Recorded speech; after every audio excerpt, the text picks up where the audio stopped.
kutoa shukrani zangu za dhati kwa Mheshimiwa Dr. Hussein Ali Mwinyi,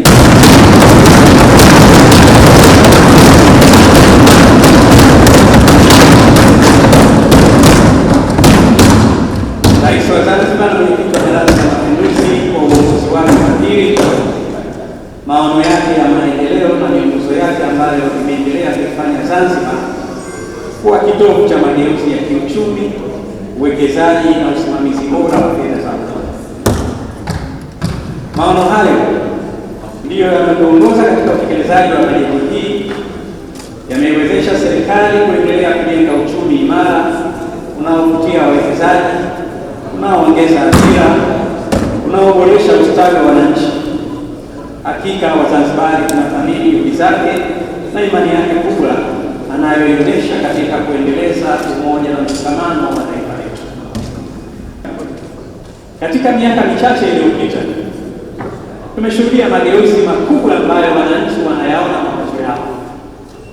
Leo tunazungumza kuhusu bandari mpya, viwanja vya ndege vinavyoboreshwa, barabara zinazounganisha wananchi na masoko, hospitali zinazopanuliwa, skuli mpya zinazojengwa, upatikanaji wa maji safi na salama, upatikanaji wa nishati ya umeme kwa uhakika, endelevu na gharama nafuu, na uwekezaji unaozalisha ajira.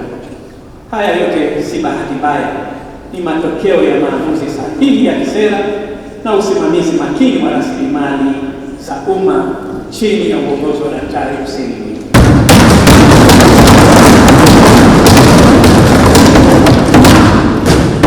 Mheshimiwa Spika, bado tunatambua kuwa safari inaendelea.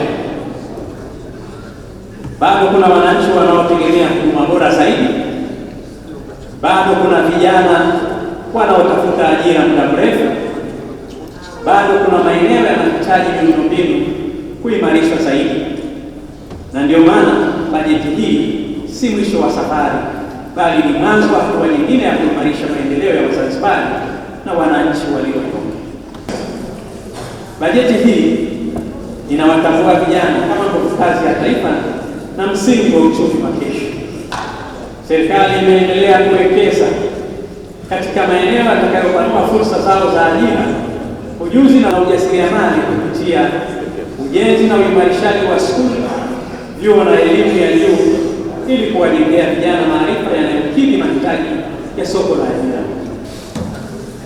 Mheshimiwa Spika, vijana wetu hawakuwekwa pembeni katika bajeti hii, wamewekwa katikati ya ajenda ya maendeleo.